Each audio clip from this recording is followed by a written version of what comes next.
dulu kan menggunakan buku besar lajur itu kan menjadi Ya dulu masih diganti. single entry lah. Iya betul. Single entry, Dan double itu entry. diganti Ya. dengan mesin yang sekarang klik, Ya. nggak tahu proses di belakangnya itu seperti apa. Ya. Nah sehingga ada kekhawatiran jangan-jangan ini semuanya berganti dengan mesin tapi tidak tahu filosofinya.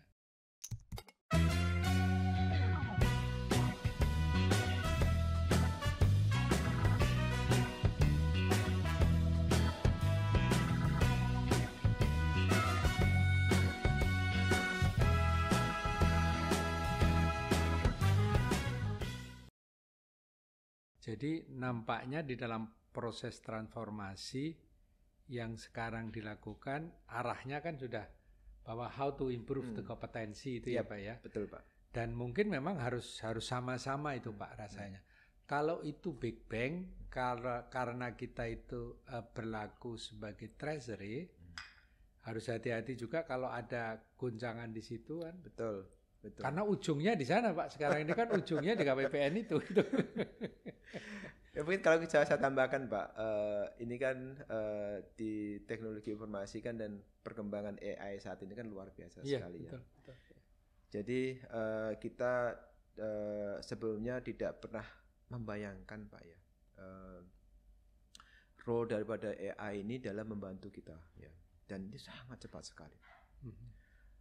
Dan saya sudah bisa melihat saat ini ya bahwa banyak sekali pekerjaan di kementerian, tidak hanya kementerian Pak. Banyak sekali pekerjaan Kementerian Keuangan itu yang bisa digantikan dengan AI. Karena apa? Dan itu kalau dulu kita katakan zaman dulu ya Pak ya, kalau kita teknologi informasi akan mengenain blue collar worker ya. Saya ini enggak Pak. AI ini akan menggantikan pekerjaan white collar worker kita semua ini. Ya. Ya itu tadi yang dulu kita ngadepin komputer, lihat dokumen, ngeklik, nggak ada lagi. Itu dikerjakan semua oleh komputer nanti ya. Yang dulu kita perlu asisten gitu ya, sekarang kita tanya ke generatif AI seperti ChatGPT dan sebagainya. Kalau dulu kita berpikir wah ini data itu terlalu besar, sekarang dengan data analitik kita bisa simplify banyak hal. Jadi artinya ya tadi Bapak sampaikan bahwa kita saat ini sebenarnya di dalam satu persimpangan jalan ya. Tapi kita harus cepat Pak melakukannya. Ini yang menurut saya perlu kolaborasi bersama Pak. Betul. Karena kalau kita tidak cepat menyikapin ini, ya kita seperti ya dinosaurus dalam artian pegawai Kementerian Keuangan gede ya 78.000 pegawainya 2.000 ya. Jadi artinya kita harus menyikapin itu, kita harus punya suatu tadi ya pemikiran bersama untuk bagaimana menempatkan. Saya biasanya kalau dulu Pak di perbendaharaan selalu menempatkan ya yang pekerjaan mesin ya kerjakan mesin saja, pekerjaan manusia itu ya merintahin mesin bukan itu. Nah ini yang harus benar-benar kita bukan sepakatin ya, kita mulai kerjakan bersama. Ya, saya kira betul sekali. Dan kita sangat beruntung punya Menteri Bu Sri Mulyani yang sebetulnya beliau wawasannya sangat luas, dapat dedikasinya juga sangat kuat sekali. Dan ini reform di Kementerian Keuangan suka tidak suka kan menjadi kelihatan lebih terasa setelah Bu Menteri bersama kita. Dan saya kira ini mumpung Bu Sri Mulyani ini masih setahun kan ya? Setahun. Kita nggak tahu ya nanti ya. Masih setahun saya kira betul sekali Pak. Menyamakan persepsi bahwa kita menghadapi masalah dan itu harus kita kerjakan sama-sama Pak. Betul Pak. Dan pasti perubahan itu akan membawa dampak kan Pak. Dan itu harus kita sama-sama bicarakan bahwa sharing pengorbanan lah gitu. Saya kira itu. Ya mungkin ini pentingnya tadi teman-teman kita terutama yang anak-anak muda ini ya kan generasi itu selalu membawa ini Pak masanya sendiri gitu. Betul. Selalu membawa satu tren tersendiri gitu ya. Di Kementerian Keuangan itu saat ini kan milenial itu sekitar 60-70% ya. Dan sangat besar Pak, sangat besar. Kalau menurut ukuran kita bisa mengatakan karena masa yang berbeda ya. Kalau zaman kami dulu Pak, mungkin Bapak juga sama lah. Kita terus kerja sampai tengah malam gitu ya. Iya, Sabtu Minggu masuk gitu ya. Iya gitu. Kalau teman-teman milenial nih, oh ngapain seperti itu? Ini kan bisa saya kerjakan dengan cara seperti ini. Iya kan? Deno Pak melakukan. Dia tahu mengenai itu. Ya. Ini sebenarnya harus benar-benar kita utilisasi ya, semangat mereka ini ya, ke arah yang tadi. Ke arah jangan seperti gaya kita bekerja dulu gitu. Ya. Gaya mereka itu adalah saya di sini pun bisa kerja, ya kan? Saya nggak perlu apa istilahnya itu di kantor dari pagi sampai malam Sabtu Minggu masuk. Saya di sini pun bisa kerja, di rumah bisa kerja. Dan cara bekerjanya juga harus berbeda karena mereka kan juga punya peer group mereka sendiri, Pak. Peer group mereka sendiri adalah tentu kalau di dunia finance kan di perbankan dan sebagainya yang jauh yang selalu keep up dengan perkembangan teknologi gitu ya. Ini Pak kelihatannya yang kita benar-benar memanfaatkan itu. Dan SDM Kementerian Keuangan itu termasuk yang terbaik saat ini.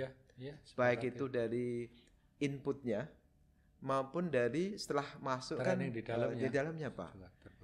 Ini sangat bagus sekali. Dan ini kita perlu bersyukur lagi itu. Betul Pak. Karena birokrasi reform yang kita lakukan cukup berhasil. Dan Bu Menteri juga selalu menyampaikan SDM, IT, keuangan, resources ya, itu menjadi modal dasar untuk perbaikan yang berkelanjutan kita. Betul, Pak. Ya. betul. Ini yang kami kebetulan saya kan juga sebagai pelaksana harian di CTO Pak. Ya. Ini menjadi suatu istilahnya pemikiran yang sangat mendalam tentunya dengan bapak-bapak pimpinan semua bagaimana kita bisa mempercepat perubahan-perubahan ini. Kalau kita lihat di global pun ya Pak Marwanto ya saat ini Ibu Menteri selalu menyampaikan beberapa hal yang harus kita antisipasi dan that's real Pak, that's happen. Satu, digitalisasi jelas. Yang kedua adalah climate change coming sooner than we expect ya. Kita harus saat ini Jakarta seperti ini. Kemudian possibility untuk another ini Pak krisis seperti COVID Pak, penyakit ya. Yang tidak terduga karena climate change dan sebagainya dan juga geopolitik Pak. Dan ini menempatkan kita Pak untuk tadi mari kita menempatkan kita pada posisi. Kalau saya dari sisi IT mengatakan, ya udah berarti harus semakin banyak staf kita yang lebih mikir, ya kan? Betul. Itu kan kalau kita pakai strategi itu kan gitu. Berarti harus banyak pegawai kita yang mikir, yang mikirin isu-isu bagus tadi, dibandingkan dengan staf kita yang clerical tadi. Ya, clerical, betul. Makanya kami di CTO Pak memikirkan misalnya sudah mulai memikirkan berangsur-angsur yang idenya dijen pembenaran pada waktu sebenarnya sudah lama kayak share service misalnya. Ya udah kita mulai aja. Kalau dulu satker itu mulai bayar gaji sendiri, ya udah kita pusatkan teknologi mungkin gitu. Kami sudah mulai memikirkan kapan sih semua kantor jadi satker. Karena kita udah punya contoh misalnya Pak, yang KP2KP itu di bawah pajak ada sekitar 300-an misalnya. Dulu satker juga Pak. Sekarang kita jadikan di KPP aja semuanya. Itu bisa. Kita harus mulai berpikir bahwa ya udah satker nanti misalnya di level kanwil sehingga apa subbag umum yang biasanya orang pintar-pintar juga nih Pak sekarang ngurusin clerical sayang sekali dan rata-rata mereka kan master Pak kepala seksi di Kementerian Keuangan rata-rata master dia harus ngurusin kamar mandi ngurusin perjalanan dinas bosnya ngurusin rapat dan sebagainya kalau itu bisa dipegang pelaksananya lulusan S1 stan lagi ya kan udah cukup nggak perlu kepala seksi. Kepala seksi ini bisa kita pindahkan ke yang sifatnya strategic analitik gitu. Nah, ini yang kelihatan memang kita harus perlu work out bersama-sama dan saya meyakinin Pak dengan arahan Bu Menteri bahwa ada isu-isu kritikal strategi Kementerian Keuangan harus mengantisipasi. Ya. Itu tadi digitalisasi yang datang jauh lebih cepat dari yang kita bayangkan, climate change tadi. Kemudian another pandemic yang sangat mungkin terjadi, geopolitical tension baik itu karena sumber daya alam, perang dan sebagainya. Ini yang kelihatannya memang Pak strategik mendorong kami dari teknologi informasi itu harus mengenabling ini Pak, memungkinkan ini terjadi. Ini yang kelihatannya yang via any crossroads sebenarnya. Kita perlu Pak, perlu membangun kebersamaan dan kesamaan tim. Ada satu hal yang ke depan barangkali perlu mendapat perhatian Pak Darto. Pada saat kita melakukan shortcut untuk proses bisnis yang lebih cepat dengan menggunakan IT,